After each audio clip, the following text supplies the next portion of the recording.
Em nome do Pai, e do Filho, e do Espírito Santo. Amém. Vinde, Espírito Santo, enchei os corações dos vossos fiéis e acendei neles o fogo do vosso amor. Enviai, Senhor, o vosso Espírito, e tudo será criado, e renovareis a face da terra.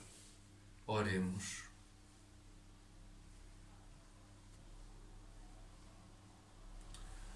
Ó Deus, que iluminais os corações dos vossos fiéis com as luzes do Espírito Santo, fazei que apreciemos retamente todas as coisas segundo o mesmo Espírito e gozemos sempre das suas consolações, por Cristo Senhor nosso. Amém.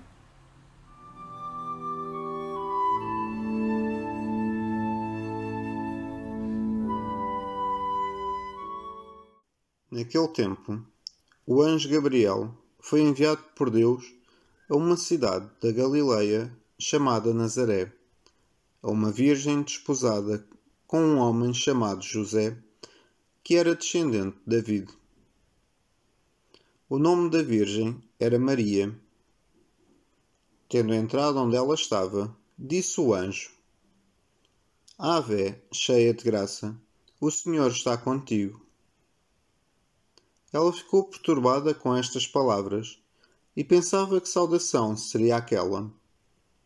Disse-lhe o anjo: Não temas, Maria, porque encontraste graça diante de Deus. Conceberás e darás à luz um filho, a quem porás o nome de Jesus. Ele será grande e chamar-se-á Filho do Altíssimo. O Senhor Deus lhe dará o trono de seu pai David. Reinará eternamente sobre a casa de Jacob, e o seu reino não terá fim. Maria disse ao anjo: Como será isto, se eu não conheço o homem? O anjo respondeu-lhe: O Espírito Santo virá sobre ti, e a força do Altíssimo te cobrirá com a sua sombra. Por isso, o santo que vai nascer será chamado Filho de Deus. E a tua parenta Isabel concebeu também um filho na sua velhice, e este é o 6º mês daquela a quem chamavam estéril, porque a Deus nada é impossível. Maria disse então: Eis a escrava do Senhor, faça-se em mim segundo a tua palavra.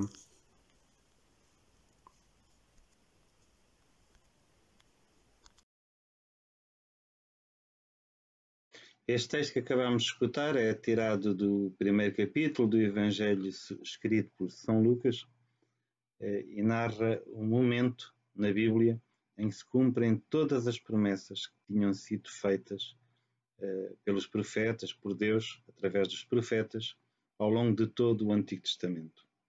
Este é o momento em que a história da humana tremeu, em que nós percebemos bem que daqui em diante nada será mais como foi até esse momento.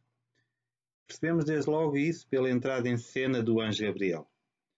O anjo Gabriel é o mensageiro por excelência de Deus. Ele tinha aparecido antes, imediatamente antes deste texto, a anunciar a Zacarias que as suas orações foram ouvidas, que Isabel irá conceber um filho no seu seio, apesar da sua velhice. Tinha aparecido no livro de Daniel, primeiro numa visão, em sonhos, depois fisicamente interpretar uma profecia e anunciar a vinda do Messias, que acabaria por acontecer 5 séculos mais tarde. E Maria sabia disso. E por isso ela percebe bem que algo de diferente se vai passar. Mas é interessante que Maria não se parece perturbar com a presença do anjo, do sobrenatural, do enviado de Deus, o que denuncia que ela estará aberta, parecerá estar habitualmente aberta, mesmo no meio dos seus afazeres diários, a essas manifestações de Deus, já disponível para o que Deus lhe quiser dizer, como Deus a quiser conduzir. Maria perturba-se, diz-nos o texto, ficou perturbada com estas palavras e pensava que saudação seria aquela. Ora, que saudação é que o anjo lhe dirigiu? O anjo diz-lhe: Ave, ave, salve, ó cheia de graça, o Senhor está contigo. Ora, Lucas apresenta-nos Maria não dominada então pelo meio, pelo receio, mas concentrada e a refletir no mistério da mensagem que lhe é revelada. Desde logo o anjo chama-a cheia de graça. Cheia de graça é aquela que está prestes a receber um favor especial, que é objeto da predileção e do amor de Deus. É interessante que isso mesmo tinha dito o anjo Gabriel a Daniel, que lhe diz que tu és especial para Deus. Por outro lado, o anjo diz-lhe: o Senhor está contigo. Nós podemos recordar aqui o episódio da sarça ardente no livro do Êxodo. Deus tinha confiado uma missão a Moisés e Moisés pergunta a Deus: mas quem sou eu para ir ter com o faraó e fazer sair os filhos de Israel e do Egito? E Deus responde a Moisés: eu estarei contigo. Nestas simples palavras, Maria pressente então que algo de novo se vai passar. E depois cada uma das palavras do anjo vão evocar as promessas com as quais o povo de Israel convivia e vão evocar uma das facetas da espera do Messias que tinham vindo a ser elaboradas ao longo dos séculos. Desde logo, o povo de Israel esperava um rei, um descendente de David, tal como nós ouvimos ou vamos ouvir na leitura do primeiro domingo, da primeira leitura deste domingo, em que o Senhor diz a David, Deus diz a David, através do profeta Natã, que o Senhor anuncia que te vai fazer uma casa. Quando chegares ao termo dos teus dias e for repousar com os teus pais, eu estabelecerei em teu lugar um descendente, que há de nascer de ti, e consolidarei a tua realeza. Eu serei para ele um pai, e ele será para mim um filho.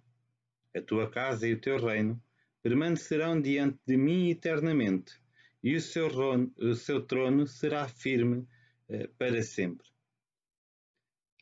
E isto mesmo é o centro, isto é o centro da mensagem do anúncio do anjo Gabriel. O Senhor Deus lhe dará o trono de seu pai David. Ele reinará eternamente sobre a casa de Jacó e o seu reino não terá fim.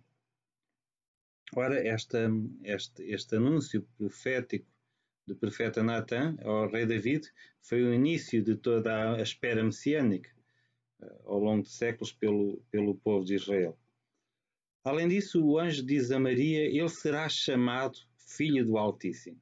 Ora, em linguagem bíblica, ser chamado Filho do Altíssimo significa ser rei, porque isso era um título que era concedido, ser o título de Filho de Deus era concedido aos reis do povo de Israel.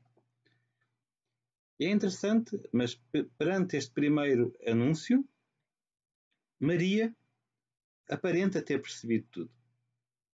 Parece estar em paz, mas faz só uma pequena lembrança, uma pequena advertência ao anjo. Lembra-o que ainda é uma rapariguinha e que ainda não está em condições de conceber um bebê. Ela diz: como será isso se eu não conheço o homem? Ora, nós podemos recordar aqui, neste mesmo primeiro capítulo de São Lucas, o próprio Zacarias também diz ao anjo: como hei de verificar isso se estou velho e a minha esposa é de idade avançada? Ambos têm obstáculos a que se realize esta profecia, esta mensagem do anjo.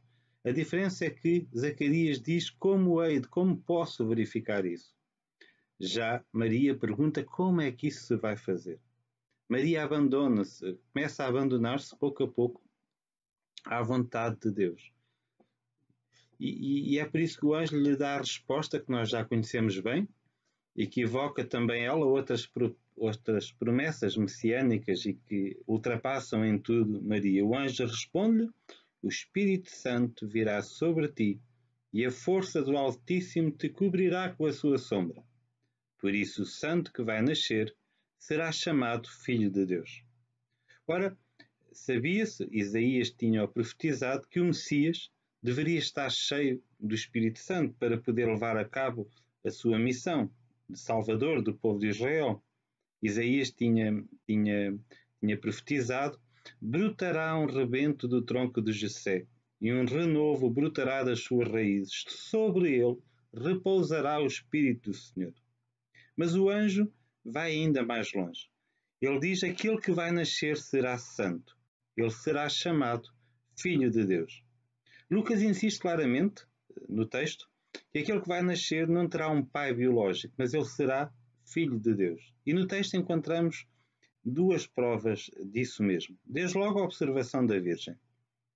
Eu não conheço o homem, o que significa que sou virgem. Por outro lado, o anjo diz a Maria: tu lhe darás o nome de Jesus. Ora, na cultura judaica, e até hoje ainda na nossa cultura ocidental, de outra forma, não estava previsto que fosse a mãe, não era normal que fosse a mãe a dar o nome ao filho. Era o pai que tinha essa tarefa, essa função, esse privilégio, digamos assim.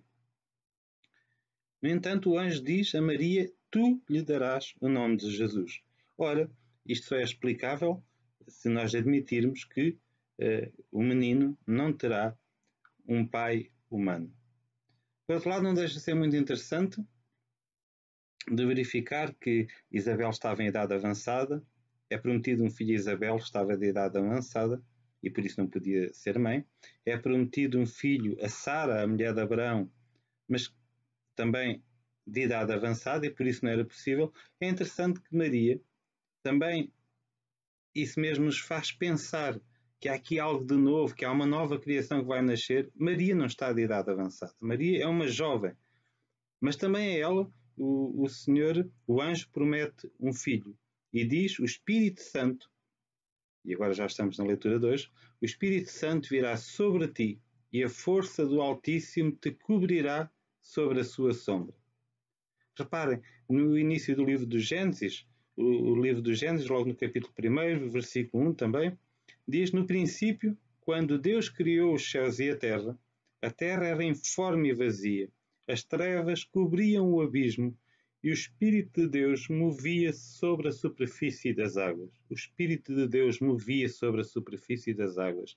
O Espírito Santo virá sobre ti. Algo de novo, é uma nova criação que vai nascer. É a restauração de algo que está perdido. Por outro lado, dizia o anjo, o Espírito Santo virá sobre ti e a força do Altíssimo te cobrirá com a sua sombra. Nós podemos lembrar-nos, com esta sombra do Altíssimo,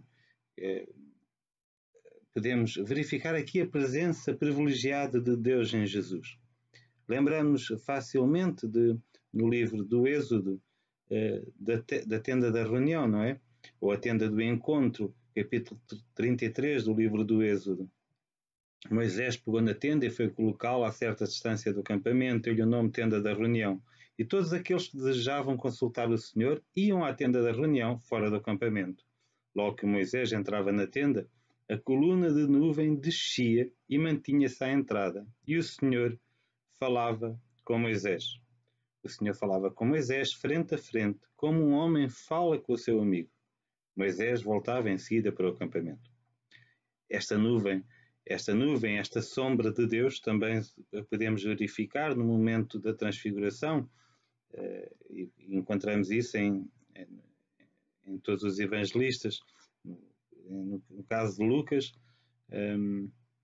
enquanto dizia isto, surgiu uma nuvem que os cobriu, e quando entraram na nuvem ficaram atemorizadas.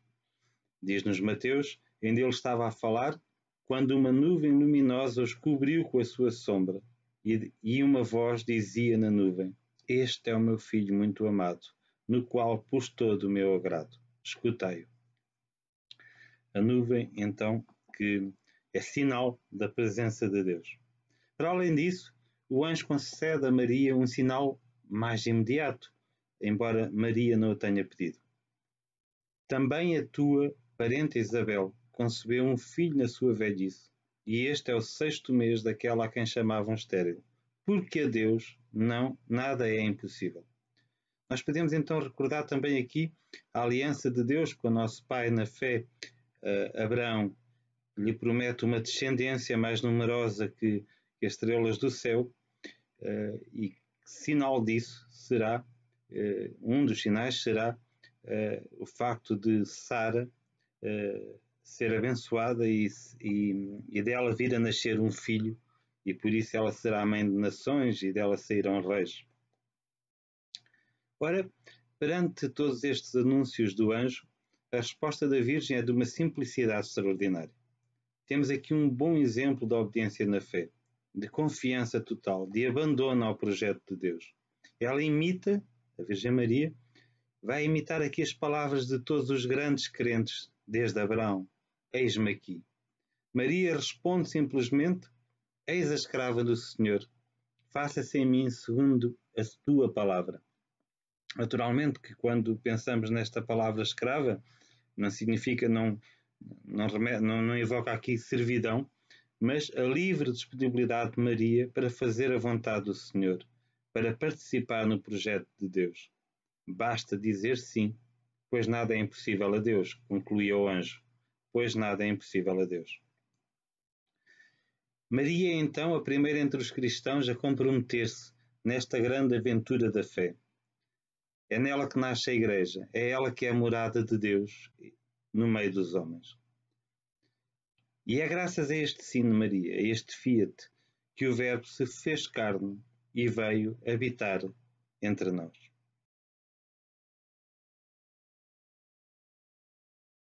Naquele tempo, o anjo Gabriel foi enviado por Deus a uma cidade da Galileia chamada Nazaré, a uma virgem desposada com um homem chamado José, que era descendente de David. O nome da virgem era Maria. Tendo entrado onde ela estava, disse o anjo: Ave, cheia de graça, o Senhor está contigo. Ela ficou perturbada com estas palavras e pensava que saudação seria aquela. Disse-lhe o anjo: Não temas, Maria, porque encontraste graça diante de Deus. Conceberás e darás à luz um filho, a quem porás o nome de Jesus. Ele será grande e chamar-se-á Filho do Altíssimo. O Senhor Deus lhe dará o trono de seu pai David. Reinará eternamente sobre a casa de Jacob, e o seu reino não terá fim. Maria disse ao anjo: Como será isto, se eu não conheço o homem? O anjo respondeu-lhe: O Espírito Santo virá sobre ti, e a força do Altíssimo te cobrirá com a sua sombra. Por isso, o santo que vai nascer será chamado Filho de Deus. E a tua parenta Isabel concebeu também um filho na sua velhice, e este é o 6º mês daquela a quem chamavam estéril, porque a Deus nada é impossível. Maria disse então: Eis a escrava do Senhor, faça-se em mim segundo a tua palavra.